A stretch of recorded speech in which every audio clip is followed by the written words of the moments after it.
जय हिंद फ्रेंड्स। आज हम आपको इतिहास के बारे में बताएंगे। जो क्लास 7 की एनसीईआरटी चैप्टर नंबर 5वें चैप्टर में हम क्या पढ़ेंगे। इसमें हम पढ़ेंगे शासक और इमारत के बारे में।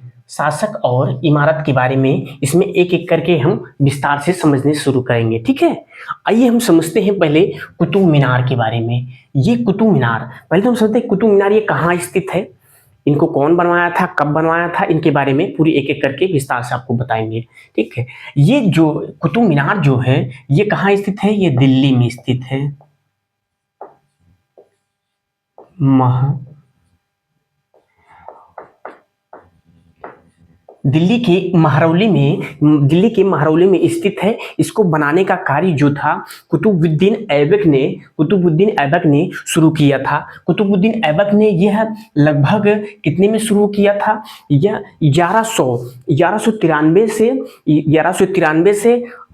1199 तक काम किया था।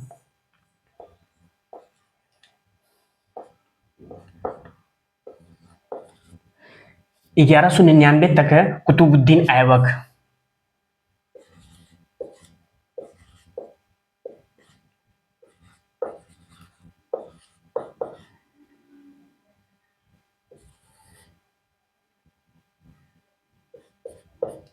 कुतुबुद्दीन ऐबक ने इनको बनाने का कार्य लगभग ये चालू कितने किए था, 1193 से शुरू किए थे, 1199 तक ये पहली मंजिला का काम किए थे। ये 5 मंजिला इमारत थी।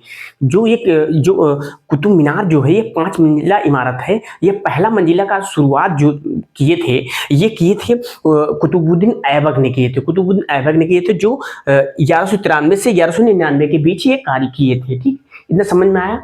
ये इसकी ऊंचाई लगभग ये कह सकते हैं ये 73 मीटर के आसपास मानी जाती है। 73 मीटर ऊंचाई जो है कुतुब मीनार की।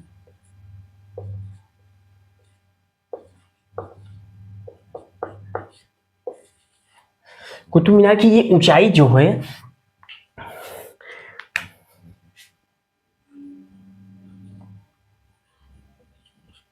73 मीटर मानी जाती है। लगभग 73 मीटर के आसपास मानी जाती है। 5 मंजिला इमारत है और इसमें पूरा और शेष काम जो थे ये कौन किए थे, इल्तुतमिश ने ये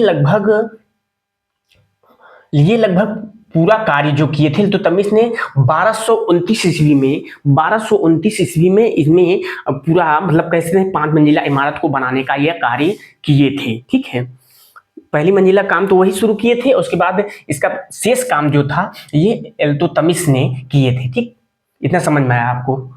उसके बाद इसकी कह सकते हैं कि ये जब इतना इसके नीचे कहते हैं कि इसके जो बनाने का ये जो कार्य होता था, जब बनाए थे, जैसे मान लीजिए कि हम समझते हैं ये जगह है। ठीक है, इधर जैसे मान लीजिए कि ये मीनार है। अब मीनार में मान लीजिए कि ये ऐसे बना हुआ है, ऐसे पूरा मीनार खड़ा हुआ है।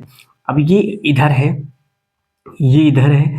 अब इसमें जो बनाई गई है, ये जो बीच का जो कहते हैं कि छल्ले होते हैं, बीच बीच में छल्ले मेहराब बनाए गए हैं। तो ये जो मेहराब जो बनाए गए थे, यहाँ पे बनाए गए थे, ऐसे ऐसे बनाए गए थे। ये मेहराब मतलब डिजाइन इनका दिया गया था। जैसे बीच बीच में छल्ले होते थे, उनको डिजाइन देकर उसे, जैसे कि छल्ले में लिखावट होती थी, इसमें लिखावट।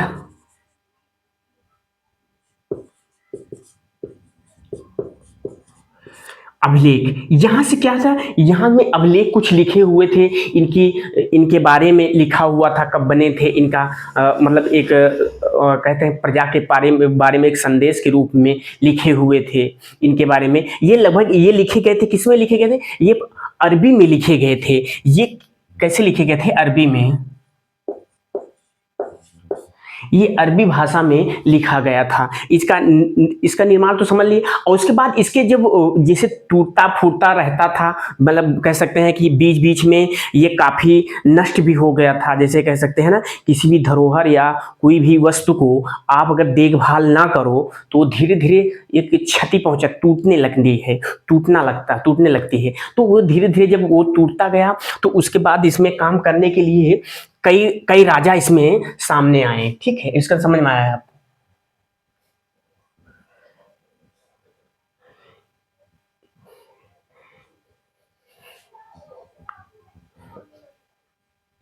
ये थी मान लीजिए कुतुब मीनार।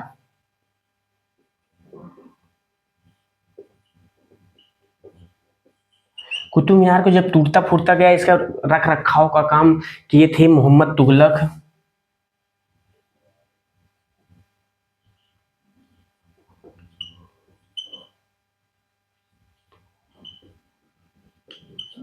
तुगलक हो गया,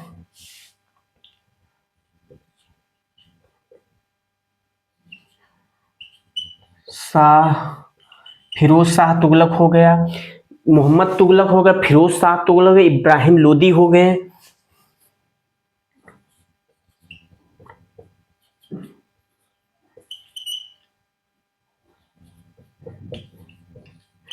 ये तीनों शासक जो थे, ये तीनों शासक ने इसमें इसमें कह सकते हैं कि जैसे जैसे टूटता गया फूटता गया, इसको बनाने का, पेंटिंग हुआ, इसके रिपेयर का काम ये तीनों शासकों ने काफी हद तक किया था, ये कुतुब मीनार को। ठीक है, मोहम्मद बिन तुगलक हो गए, फिरोज शाह तुगलक हो गए, इब्राहिम लोदी, ये तीनों शासक किए थे। अब इतना समझ में आया आपको? अब मिटा देते हैं इनको, कंफ्यूजन होगा हम लोगों को। ठीक है, इतना आपको समझ में आया होगा। इसमें जान लेना कि इसमें जब ये जो छल्ले पे लिखा गया अभिलेख था, यह एक अरबी अभिलेख था। अरबी अरबी अभिलेख नहीं कहते, अरबी भाषा में लिखा हुआ लेख हुआ करता था, जिसे जिसे कह सकते हैं कि बीच के छल्लों पे लिखा हुआ था। ठीक, आइए हम समझते हैं दूसरे नंबर पे। दूसरे नंबर हम क्या समझते हैं? अभियांत्रिकी कौशल तथा निर्माण कार्य, ये क्या होते हैं, एक एक करके आपको समझाएंगे। अभियांत्रिकी कौशल और निर्माण कार्य। स्मारकों से हमें उनके विज्ञान के बारे में जानकारी मिलती है। सही है, हम लोगों को क्या जानकारी मिलती है? जैसे स्मारक हो गए, ये बड़े बड़े मकबरे हो गए, मंदिरें हो गए, ये सब जितने सब कुछ ये बनाए गए हैं, हमें एक सोर्स के रूप में मालूम होता है। जैसे कि हम कुछ जानने के लिए उस समय की संस्कृति के बारे में, उस समय की कला के बारे में, इस सब के बारे में हमें जानकारी हमें ये सबसे मिलती है, स्मारक से। ठीक है, तो वही कह रहे हैं, स्मारकों से हमें उनके विज्ञान के बारे में जानकारी मिलती है। जैसे छत का निर्माण। अब छत का निर्माण, अब इसमें क्या कहते हैं, जो छत जो होता है, छत बनाने का एक कला जैसे होती है। कहते हैं कि 7वीं से 10वीं शताब्दी के बीच, 7वीं से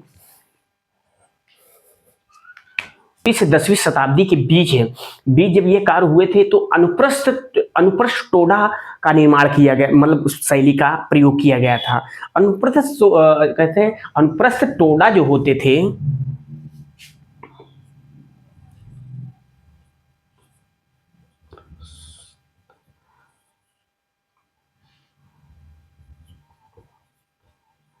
ये क्या होते थे? अनुप्रस्थ टोडा जो होते थे, ये इस एक प्रकार का एक निर्माण कला का एक शैली, एक डिजाइन हुआ करता था। जैसे कि स्मारक जब कोई चीज बनाई जाती थी, तो इस तरह बनाई जाती थी। जैसे कि हम समझते हैं, आज हम देख सकते हैं, जैसे मंदिरों और मस्जिदों में जब बनाया जाता है तो इस तरह बनाया जाता है, ऐसे बनाया जाता था। मतलब हम आपको समझाते हैं, ये अनुप्रस्थ, ये टोडा जो तकनीकी जो होती थी, इनके बारे में, ये बनाए जाते थे, इस तरह बनाए जाते थे। जैसे कि हो गया,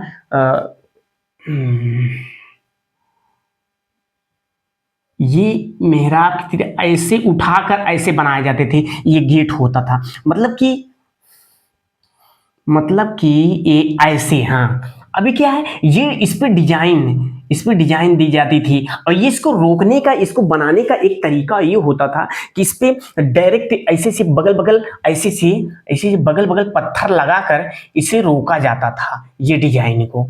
ये डिजाइन हमें आज भी हमें देखने को मिलती है, जैसे कि मंदिर हो गया, मस्जिद हो गए, अनेक प्रकार के चीजें जो प्राचीन काल से बनाई हुए, जैसे कि घर में बनाए गए थे कि हवा के लिए, जैसे खिड़की दरवाजे के पास बनाए गए थे।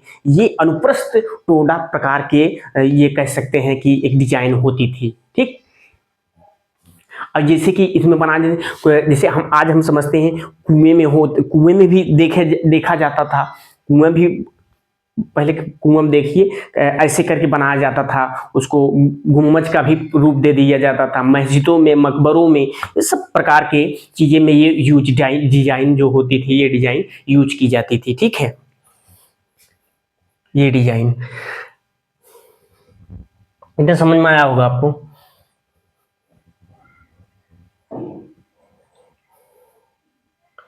इसमें यही ध्यान देना आप कि अनुप्रस्थ टोडा जो होता है, अनुप्रस्थ टोडा जो डिजाइन होती है, ये कह सकते हैं 7वीं से लेके 10वीं सदी तक इसका कार्य जो है काफी प्रचलन हुआ। इसका अनुप्रस्थ टोडा निर्माण जो होती थी, ये शैली एक प्रकार से बनाने की एक शैली होती थी, ठीक है। ये समझना है। अभी हम समझते हैं इसमें हम क्या समझेंगे, इसमें समझेंगे 11वीं शताब्दी के आरंभ में मंदिर का निर्माण। अब भाई मंदिर का निर्माण किस लिए किया जाता था, आपको मालूम होना चाहिए। क्योंकि मंदिर जब राजा अपनी शक्तियों या प्रदर्शनों या सभी चीज को दिखावा करने के लिए, जैसे कह सकते हैं एक राजा जब बनता है अपनी सुख और समृद्धि को दिखाने के लिए, मंदिर का और मस्जिदों का, ये सब अनेक प्रकार के हौज मतलब ये पानी जलाशय होता है, ये सब का निर्माण करवाते थे। इससे क्या होता है, उनकी राज्य में जो है उनकी शक्तियों को काफी ऊंचा करके देखा जाता है। लोग उनको सोचते हैं कि ये बहुत कुशल आदमी है, मतलब कुशल राजा हैं, तो उनके बारे में ये बताते हैं। उस समय क्या है, काफी लोग प्रचलन में आए, जिसे समझते हैं कि शिव मंदिर कंदरिया महादेव मंदिर चंदेल राजा ने बनवाया था, ठीक है। चंदेल राजवंश के धंगदेव ने इन्हें बनवाया था। धंगदेव ने बनवाया था, कब बनवाए थे, 999 ईस्वी में कंदरिया महादेव मंदिर। ये जो कह सकते हैं खजुराहो के पास में, ये उसके परिसर में है, लगभग ज़्यादा दूर में नहीं होगा, लगभग 1 किलोमीटर के आसपास में बनाया गया है कंदरिया महादेव मंदिर। ये कहते हैं कि राजा जब अपनी शक्तियों को दिखाने के लिए ऐसा करते थे, ठीक है। तो अब ये समझते हैं इसमें खजुराहो के बारे में। खजुराहो का मंदिर का निर्माण ये लगभग ये छतरपुर मध्य प्रदेश में पड़ता है, ठीक है। एमपी में पड़ता है। खजुराहो का निर्माण जो है 950 से 1050 के बीच में किया गया था। ये चंदेल राजाओं की उत्था में हुआ था, मतलब काल में हुआ था। यशोवर्मन और चंद्रवर्मन, इनका काफी योगदान था। खजुराहो मंदिर बनाने का इनका काफी योगदान था, यशोवर्मन और चंद्रवर्मन के बारे में, ठीक है। ये लगभग कब हुआ था, ये 950 से 1050 के बीच छतरपुर मध्य प्रदेश में ये पाया जाता है। इसमें पहले कह सकते हैं कि पहले जब बनाया गया था, जब राजा थे, तो यहाँ के लोग जो होते थे, यहाँ आम आदमी को प्रवेश नहीं होता था, प्रवेश वर्जित हुआ करता था, क्योंकि लोगों को जाने का अलाउ नहीं होता। तो खजुराहो के बारे में आप काफ़ी कहानियाँ सुने होंगे कि इसमें थोड़ा मूर्तियाँ मतलब कह सकते हैं कि थोड़ा अजीब तरीके से बनाया गया था, उस समय बनाया गया था, मगर आज हम लोग ऐसे समझते हैं, ठीक है। तो यही सब है। और इसमें समझते हैं कि हम समझेंगे तंजाउर के बारे में। तंजाउर में चोल राजा प्रथम ने 1010 ईस्वी में राजराजेश्वर मंदिर, जिसे कह सकते हैं हम बृहदेश्वर भी मंदिर भी कहते हैं, ठीक है। बृहदेश्वर मंदिर भी कहते हैं इनके। ये अपने कह सकते हैं कि अपने आराध्य के लिए यह एक मंदिर बनवाए थे। इनका एक निर्माण निर्माण के लिए काफ़ी एक कहानियाँ भी हैं कि इनका निर्माण जो था राजराजेश्वर मंदिर जो थे यह अपने नाम से जोड़कर, अपने राजा जो थे ये अपने नाम से जोड़कर इनको मंदिरों का निर्माण करवाया था। राजराजा प्रथम ने करवाया था। राजराजेश्वर और जिसे कह सकते हैं बृहदेश्वर भी मंदिर भी कहते हैं। इनकी उस समय काफी ऊंचाई पे मंदिर था, मतलब कह सकते हैं कि बहुत ऊंचा मंदिर इनका, लगभग 66 मीटर के लगभग में, शायद 66 मीटर के लगभग में ये इसकी ऊंचाई हुआ करती थी। उस समय उस जमाने में सबसे ऊंचा मंदिर माना जाता था। इनके जो शीर्ष पे जो इसके मान लीजिए मंदिर ये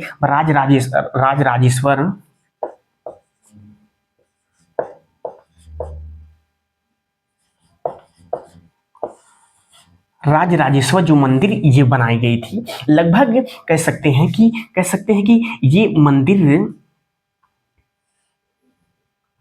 ऐसे ही बनाता है भाई। जब ये मंदिर बनी थी तो इसमें क्या था, ये गुम्मद जो बनाए गए थे, ये जो गुम्मद बनाए गए थे, ये वाला जो गुम्मद बनाए गए थे, ये काफी बड़ा गुम्मद था। मतलब एक ही पत्थर को ले जाया गया था मंदिर के शीर्ष पे। मतलब कह सकते हैं ये इसका वजन जो था यह 90 टन का माना जाता है। ठीक है, ये कितना माना जाता है? 90 टन का माना जाता है। अब बताइए कि इतना बड़ा पत्थर कैसे ले जाया गया होगा? राजराजेश्वर मंदिर पे इतना बड़ा पत्थर, आज के युग में तुम्हारे आधुनिक काल में ये जो अपनी टेक्नोलॉजियां चल गई हैं कि मशीन से उठा के लेके जाएंगे, ऊपर तक लेके जाके रख देंगे, मगर उस समय क्या होता था, ये 3 से 4-5 किलोमीटर दूरी से एक ऐसे ढलान वाले रास्ता बनाया जाता था। मान लीजिए कि ये क्या हो गया, अपना ये मंदिर हो गया। ठीक है, ये शीर्ष पर ले जाना है, राजराजेश्वर मान लीजिए मंदिर है। अब यहां से मान लीजिए एक गांव है, अब यहां से हमको इतना ऊंचा ले जाना है। ठीक है, इतना ऊंचा ले जाना है तो यहां से एक ढलान बनाया जाता था, ऐसे करके ये धीरे धीरे करके यहां तक ले जाया जाता था, ऐसे करके। अब ये किस चीज से ले जाया गया होगा, अब शायद उस समय के लोग ही बता सकते हैं, क्योंकि हमें संभावना है कि भाई उसमें हाथी घोड़ा ये सब चलते थे, इसी के हिसाब से चलता था। तो यहाँ से पत्थर को लगभग ये कितना था, 90 टन का। अब बताइए 90 टन इतना वजन होता है कि एक ही पत्थर था 90 टन को लेके जाया गया था। इसे घूमते यहाँ ले जाया गया, यहाँ स्थापित किया गया। ठीक है, अब ये समझ में आया। अब यहां से यहां तक जब ये मंदिर बन गया, इसको हटा दिया गया। जब इसको हटा दिया गया तो इसमें से कुछ गांव को आज भी कुछ नाम से पुकारते हैं। ठीक है, जैसे कि हम कह सकते हैं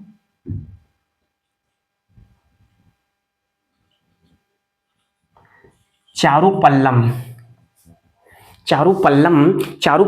नाम से पुकारा जाता है। इनमें क्या मतलब है, किस गांव का नाम रख दिया गया चारुपल्लम। इनका मतलब ये होता है जैसे कि कह सकते हैं कि चढ़ाई वाले गांव इनके नाम पे ही पड़ गया था। आज भी ये गांव है नाम इनका। ठीक है, ये चढ़ाई वाला, इसका मतलब ये होता है चढ़ाई वाले गांव। समझ में आया? राजराजेश्वर मंदिर ये अपने क्या कह सकते हैं, अपने नाम से जोड़कर एक मतलब कहते हैं भगवान के रूप में इन्हें बनाया गया था। राजा ने इतने में बृहदेश्वर मंदिर बनवाए थे। ठीक, इनकी कहानी समझ में आया आपको? आइए हम समझते हैं नीचे 5वें नंबर में। 5वें नंबर में हम समझते हैं मंदिरों और मस्जिदों और हौजों का निर्माण। अब ये मंदिर, मस्जिद, हौज मतलब ये होता है जैसे कि तालाब हो गया, नदी हो गई, पानी का स्रोत भाई जरूरी होती है कि किसानी के लिए, खेती के लिए और अपने प्रजा को पीने के लिए, अपने स्वयं को पीने के लिए सब सुविधा बनाया जाता था। इनका निर्माण बहुत जरूरी रूप में किया जाता था। कौन सा? ये मंदिर थे, मस्जिद थे और हौज, ये सबको निर्माण किया जाता था। आइए एक एक करके हम आपको समझाते हैं। ठीक है, मंदिरों और मस्जिदों का निर्माण बहुत सुंदर तरीके से किया जाता था। मंदिर, मस्जिद और का निर्माण काहे सुंदर नहीं कराएंगे भाई? जरूरी है कराना, क्योंकि ये एक उपासना के केंद्र थे, उपासना के केंद्र थे। यहाँ हिंदू हिंदू अपने मंदिरों में जाते थे, मुस्लिम जो थे अपने मस्जिदों में जाते थे। इसमें अपने अल्लाह को याद करते थे, वहाँ भगवान को याद करके मतलब कह सकते हैं अपनी भावनाओं को व्यक्त करते थे, अपनी भावनाओं को व्यक्त करते थे। ठीक है, ये हो गया। मंदिरों और मस्जिदों को बनाया था, बहुत सुंदर तरीके से बनाया जाता था। अब ये मस्जिद जो बनाई जाती थी वह किबला की तरफ, मतलब कह सकते हैं मक्का की ओर मुंह करके, मक्का की ओर मुंह करके इनको बनाया जाता था। जैसे समझते हैं कि हम मान लीजिए ये मस्जिद हो गई, मान लीजिए ऐसे बनेगा, कैसे बनेगा, चलो ठीक है, ऐसे मान लीजिए मस्जिद बन गई। अब ये इसका मुंह जो होता था यह किबला, जैसे किबला का मतलब ये होता है, किबला उसे कहा जाता है जैसे कि मक्का की तरफ मुंह। मक्का कहाँ है भाई, हमारे भारत से मक्का पूर्व की पश्चिम की तरफ है, पश्चिम की तरफ है। ठीक है,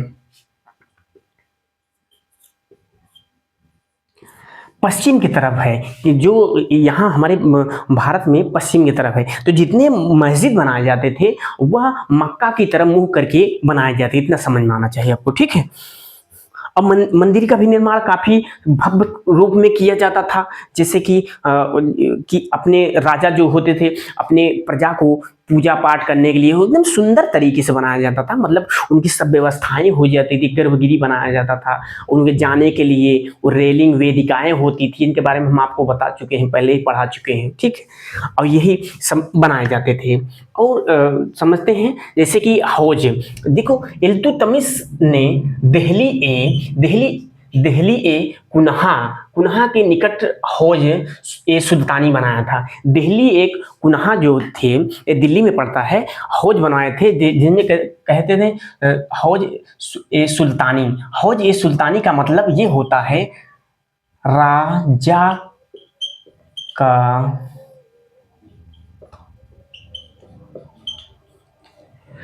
का तालाब। ठीक है, राजा का तालाब माना जाता है। ठीक, ये बनवाए थे, मतलब कह सकते हैं कि वहाँ की पब्लिक को रहने के लिए ये काफ़ी अच्छा कार्य करते थे। राजा का सिर्फ यही एक कार्य होता था कि वो काफ़ी हद तक अपने अपने प्रजा के प्रति उत्तरदायी होते थे। कुछ कुछ राजाएं जो थे अपने प्रजा के प्रति थोड़ा क्रूरता दिखाए हैं, मगर काफ़ी लोग अपनी शक्ति और समृद्धि को दिखाने के लिए लोगों को ऐसा करते थे। ठीक है, अब ये समझ में आया आपको। ठीक, मंदिर मस्जिद ये। ठीक, अब हम समझते हैं मंदिरों को क्यों नष्ट किया गया। ये पॉइंट बनता है, मंदिरों को क्यों नष्ट कर दिया गया।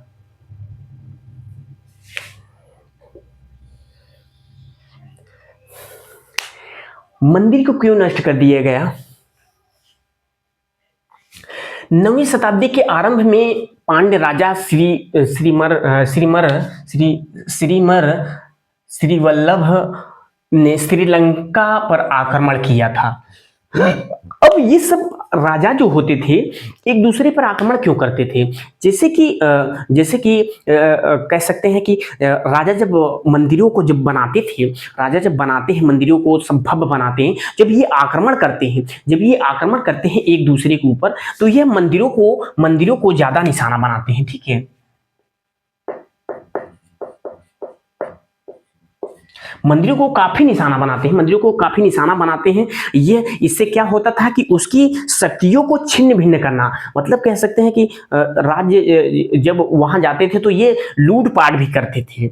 वहां से लूटपाट के जो सामान मिला हम अपने पास लेके रख लेते थे। वह अपने अपने राज्य में लाके वो दिखाने के लिए, कि अपने प्रजा को दिखाने के लिए या सब कुछ दिखाने के लिए सब सिस्टम करते थे। जिसे यही कह रहा है श्रीवल्लभ ने श्रीलंका पर आक्रमण किया था। ठीक है, श्रीलंका पर आक्रमण करके यह लगभग वहां से सोना चांदी ये सब करके उठा लाए थे भारत में। तो ये राजा सेन प्रथम ने ये 831 से 851 में पराजित किया था। ये उसी समय का काल बता दे रहा है।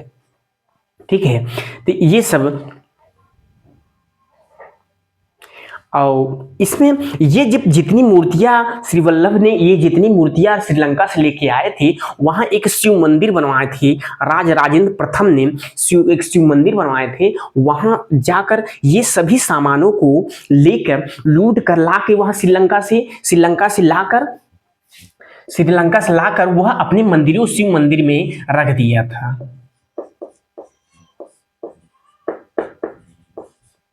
शिव मंदिर में लाकर वो सजा के रख दिया था। उससे क्या होता था भाई, आज के युग में हम समझते हैं कि कौन भाई अगर आक्रमण करेगा, कोई तो मंदिर मस्जिद में ना कि निशाना नहीं बनाता है उतना लोग। मगर क्या है, पहले क्या होता था, जैसे मंदिरों में सोना ज्यादा रखा हुआ करता था। सोने जैसे बुद्ध की मूर्तियां होती थी और भगवान शंकर की मूर्तियां होती थी, सब सोने की मूर्तियां होती थी। काफी हीरे जवाहरात ये सब, जैसे महमूद गजनवी ने सोमनाथ मंदिर पर आक्रमण किया, तो काफी हद तक कह सकते हैं कि ये निशाना जहां धन दौलत ज्यादा मिलती थी वहां निशाना टारगेट ज्यादा करते थे। ठीक, अब ये करते थे। अब हम समझते हैं, यहां समझेंगे बाग और मकबरे तथा किले के बारे में। ठीक है, बाग, मकबरे और किले। अब 3 प्रकार के बाग क्या थे, ये मुगल काल में काफी प्रचलन में आए। बाग जो बनाए जाते थे, बाग मतलब एक सुंदर तरीके से बनाए हुए होते थे। जैसे कह सकते हैं मुगल साहित्य कला वास्तुकला में काफी रुचि लेते थे। साहित्य कला और ये सब में काफी ये रुचि लेते थे, भाग लेते थे। तो जो ये समझते हैं मकबरा के बारे में, एक एक करके हम समझाएंगे। सॉरी, बाग के बारे में। ठीक, बाग जो होते थे जैसे कि एक सुंदर तरीके से बनाए हुए होते थे। कि जैसे हम बाबर ने शुरू किए थे, बनाए थे बाग को। बाग जो होते थे ये मान लीजिए कि जैसे कि यहाँ बैठने के लिए बनाया गया है। ठीक, अब ये बाग जो बनाए जाते थे तो ये सुंदर तरीके से क्या होता था, यहाँ क्या होता था, यहाँ से मान लीजिए एक नाली बना दी जाती थी ऐसे खूब एकदम बढ़िया से। ये अब ये बगीचे यहाँ क्या लगा दिए, यहाँ लगा दिए पेड़, लगा दिए पौधे, लगा दिए जितने हैं यहाँ छोटे छोटे पेड़, बड़े बड़े पेड़, ये सब लगा देते एकदम सुंदर दिखने के लिए यहाँ भी लगा दिए जाते थे, चारों तरफ लगा दिए थे। अब ये एक मेन होल होता है, ये चेम्बर बनाया जाता था, ये पानी के लिए, निकासी के लिए, वो करने के लिए। तो यहाँ से ऐसे ऐसे करके पानी यहाँ आएगा, यहाँ निकल जाएगा, एकदम एक कह सकते हैं सुंदर तरीके से बनाया जाता था। और ये बगली ये जो बनाई गई है ना, ये प्रकार से ये दीवार होती थी, ये वाल बाउंड्री होती थी, बाउंड्री ऊंची बनाई जाती थी। इससे क्या होता था, उनको सुरक्षा हो जाती थी आने जाने के लिए, बैठने के लिए। आप कहीं गए होंगे, देखे होंगे कि कई मकबरे में देखे होंगे हम लोग, कोई उस जगह देखे हैं तो बहुत सुंदर तरीके से पानी निकालने का भी एक व्यवस्था होती थी। अब यहाँ क्या है कि आरामदायक के लिए बनाए जाते, पेड़ लगाए जाते थे। ये हो गए बाग। ठीक, ये जो थे बाग, ये अकबर के काल में काफी प्रचलन हुए। अकबर काल में ये काफी तेजी से ग्रोथ करने लगे। बाबर तो शुरुआत किए थे, जैसे कि बाबर अपनी आत्मकथा में कहा है, बाबर की आत्मकथा में कहा है कि जैसे 4 बागों के बारे में एक विवरण के रूप में दिया है कि 4 बाग इस तरह बनाया जाता था। खाली एक दिशा दिए थे बाबर, और के बाद अकबर ने इसी दिशा पे काफी काम किए थे इनकी नीतियों में। ठीक, तो हम समझते हैं। ठीक है, अब बाग के बारे में आप समझ लिए, अब हम समझते हैं इसमें क्या, मकबरे के बारे में। मकबरे, अकबर के वास्तुशिल्पों अपने पूर्वज तैमूर के बारे में सब बताए हैं हम आपको।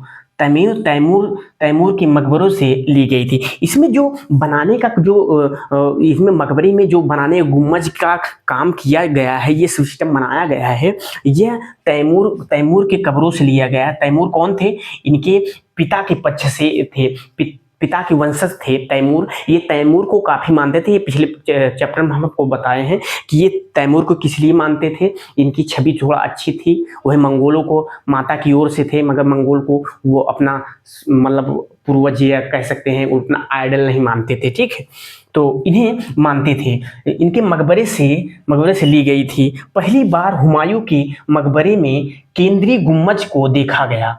अब ये समझ में आना चाहिए, पहली बार केंद्रीय गुम्बज को हुमायूं के मकबरे में देखा गया, जो कहाँ से लिया गया था, ये लिया गया था तैमूर के मकबरे से, इसके बारे में, इनकी शैली के बारे में लिया गया था। आइए हम समझते हैं, ठीक है। अभी ये समझते हैं, हुमायूं का मकबरा दिल्ली में यमुना नदी के किनारे है। दिल्ली में कहाँ है, पहले समझते हैं। दिल्ली में यमुना नदी के नदी के किनारे है।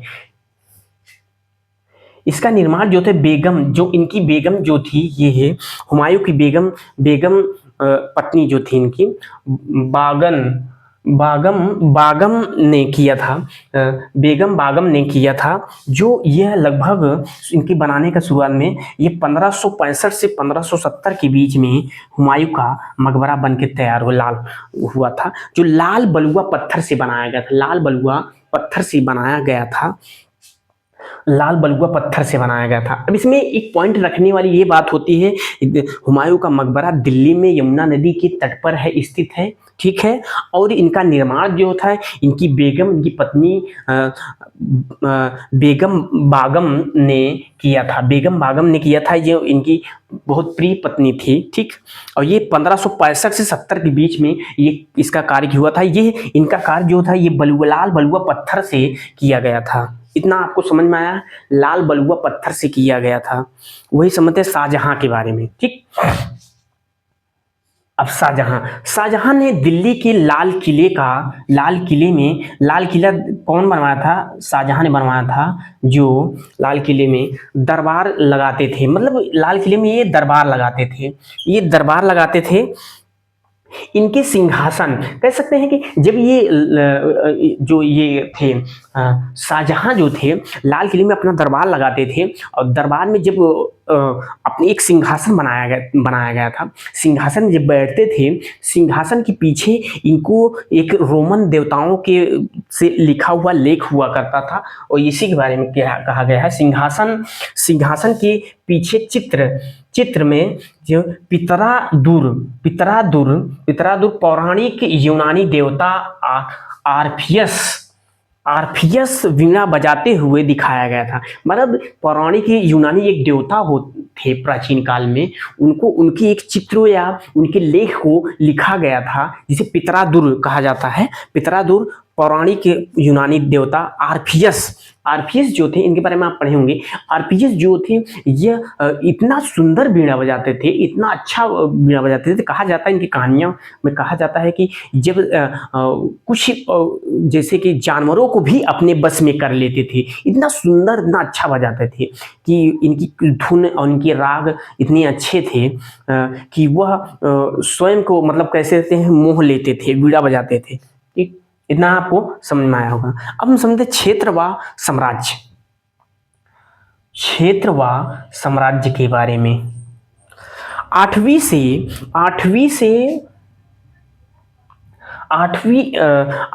18वीं सदी के बीच मुगल बंगाल के छप्पर के डिजाइन को इतना महत्व देने लगे कि यह काफी अपने कह सकते हैं, अपने धरोहर, मतलब कह सकते हैं कि जब ये बंगाल की डिजाइन, मतलब बंगाल के छप्पर की डिजाइन जो होती थी वह इस प्रकार, जैसे मान लीजिए कि कह सकते हैं कि अब इसमें से क्या होता था, ये पानी ऐसे से निकल जाता था। ये डिजाइनें जो होती थी ये काफी हद तक मुगल जो थे इनसे काफी इंस्पायर हुए, बंगाल के जो छप्पर बनाए जाते थे, और वो अपने कला में वो काफी कह सकते हैं कि अपने बनाने वाले जैसे भवनों में ये काफी उपयोगी किए थे। जैसे कह सकते हैं कि अकबर के फतेहपुर सिकरी हो गया, गुजरात में मालवा गुजरात, ये अनेक प्रकार की ये अपनी इनकी शैलियों को अपने निहित अपने काम में लिए थे, ठीक है। इतना समझ में आया होगा आपको। देखने के लिए धन्यवाद आपका।